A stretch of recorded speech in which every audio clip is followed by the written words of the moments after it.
पंजाब और खैबर पख्तूनख्वा में इंतखाबात की तारीख से मुताल्लिक अज़खुद नोटिस की समाअत आज मुकम्मल हो गई है। सुप्रीम कोर्ट का 5 रुकनी बेंच कल दिन 11 बजे फैसला सुनाएगा। 23 फरवरी से शुरू होने वाली समाअत कई ड्रामाई मोड़ लेने के बाद आज शाम मुकम्मल हो गई है। चीफ जस्टिस उमरता बंदियाल ने जस्टिस एजाजुल अहसन, जस्टिस मज़ाहिर अली नकवी के नोट पर अज़खुद नोटिस लिया था। दोनों जजेस ने 16 फरवरी को मुअत्तिल CCPO लाहौर गुलाम महमूद डोगर का केस सुनते हुए पंजाब में वक्त पर इंतखाबात न होने पर तशवीश का इजहार किया था और मामला अज़खुद नोटिस के लिए चीफ जस्टिस को भिजवा दिया था। चीफ जस्टिस ने नोटिस लेकर अपनी सरबराही में 9 रुकनी बेंच तश्कील दिया, जिसमें justice Ijazul Ahsan, justice Mansoor Ali Shah, justice Munib Akhtar, justice Yahya Afridi, justice Mazahir Naqvi, justice Jamal Mandokhail, justice Muhammad Ali Mazhar और जस्टिस अतर मिनल्लाह शामिल थे। 23 फरवरी को पहली समाअत हुई तो जस्टिस जमाल मंदूखेल ने अज़खुद नोटिस लिए जाने पर तहफ़्फ़ुज़ात का इजहार किया और अदालत में अपना नोट पढ़ा।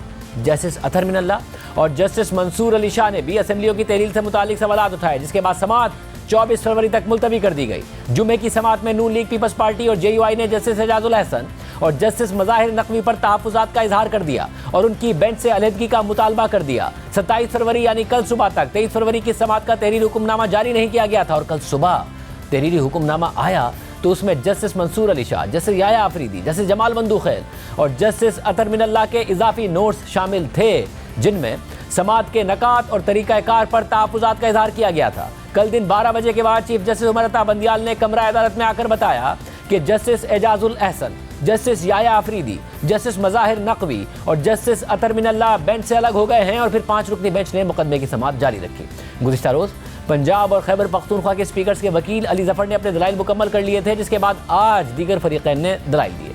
आज की समाअत के दौरान पीपल्स पार्टी, नून लीग और JUI ने फुल कोर्ट की दरख्वास्त वापस ले ली। पीपल्स पार्टी के वकील फारूक H नाइक ने कहा कि सियासी जमातों ने मुश्तरका हिदायत की है कि फुल कोर्ट की दरख्वास्त आगे नहीं बढ़ाएंगे। चीफ जस्टिस ने जो 5 रुकनी लार्जर बेंच बनाया है वही केस सुने।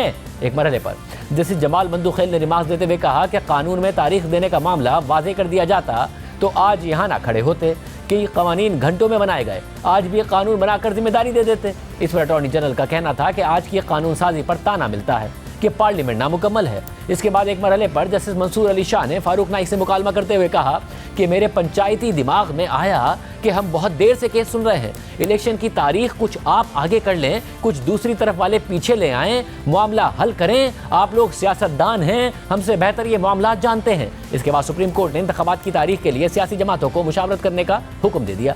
चीफ जस्टिस ने रिमार्क दिए कि सब अपने अपने लीडर को फ़ोन करें और हिदायत लें, हल निकल आएगा। इस दौरान अदालत ने फवाद चौधरी और शीरी मजारी को रोस्टम पर बुला लिया। चीफ जस्टिस ने कहा कि आप अपनी लीडरशिप से मालूम करें कि वो बातचीत के लिए तैयार हैं या नहीं हैं। फवाद चौधरी का कहना था कि अगर एक बार 90 दिन से ऊपर इंतखाबात कराने की इजाज़त दी गई तो मुस्तकबिल में खराबी हो सकती है।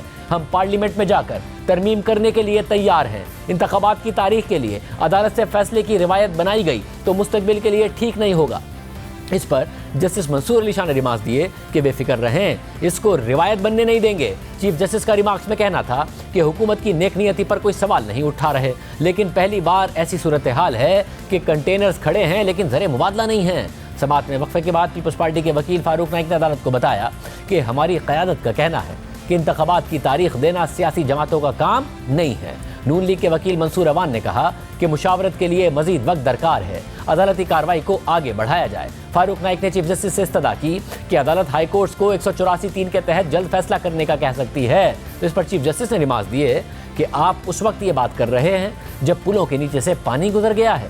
JUI के वकील कामरान मुर्तज़ा ने दलाइल में कहा कि इलेक्शन की तारीख देना गवर्नर का इख्तियार है, गवर्नर के अलावा किसी को तारीख देने का इख्तियार नहीं दिया जा सकता। ऐसा मुमकिन नहीं है कि 2 सूबों में साबका मरदमशुमारी पर इलेक्शन हो। ऐसा भी नहीं हो सकता कि एक सूबे में गवर्नर तारीख दे दे और दूसरे में तारीख ना दे। सदर पाकिस्तान के वकील सलमान अकरम राजा ने दलाइल के आगाज़ में बताया कि सदर मुमलिकत ने खैबर पख्तूनख्वा में इंतखाबात की तारीख की एडवाइस वापस लेने का फैसला कर लिया है।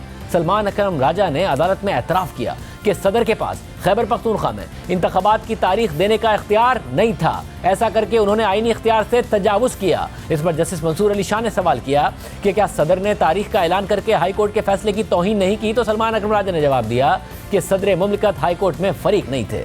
सदर को आर्टिकल 6 के तहत कार्रवाई की धमकियां दी जा रही हैं। काबीना ने सदर को कहा है कि आपके खिलाफ आर्टिकल 6 की कार्रवाई हो सकती है। इस पर जस्टिस जमाल मंदूखेल ने रिमार्क्स दिए कि जहां आर्टिकल 6 लगता है वहां तो लगाते नहीं है। नून लीग के वकील ने दलाइल देते हुए कहा कि किसी सियासी जमात का यह केस नहीं है कि आइन की खिलाफ वर्जी हुई है। एक आईनी अदालत ने इस मामले पर फैसला दे दिया है। सुप्रीम कोर्ट को अब देखना है कि आईनी अदालत ने जो फैसला दिया क्या वो 184(3) के तहत कलअदम किया जा सकता है। सूबाई इलेक्शंस की सूरत में कौमी असम्बली के इंतखाबात होंगे तो 2 मुस्तकिल सूबाई हुकूमतें होंगी। आइन की स्कीम में 224 का भी एक मकसद है कि कौमी असम्बली और सूबों में निगरां हुकूमतों के मातहत एक ही इंतखाबात हों। मुश्तरका मफादात काउंसिल की मंजूरी से मरदमशुमारी 30 अप्रैल को मुकम्मल होगी। इस पर जस्टिस मुनीब अख्तर ने सवाल किया कि मरदमशुमारी का ऐलान किसने करना है, तो नून लीग के वकील ने जवाब दिया कि वफाकी हुकूमत ने करना है। तो जस्टिस जमाल मंदूखेल ने सवाल किया कि इस बात की क्या जमानत है कि 30 अप्रैल को मरदमशुमारी मुकम्मल होकर नोटिफाई हो जाएगी। नून लीग के वकील ने कहा कि इसकी यकीन दहानी तो वफाकी हुकूमत ही करा सकती है। अटॉर्नी जनरल यहाँ मौजूद हैं। तमाम मुकला के दलाइल मुकम्मल होने के बाद चीफ जस्टिस ने ऐलान किया कि आज ही फैसला सुनाएंगे, लेकिन फिर उनके सेक्रेटरी ने कुछ देर बाद ऐलान किया कि फैसला कल दिन 11 बजे सुनाया जाएगा।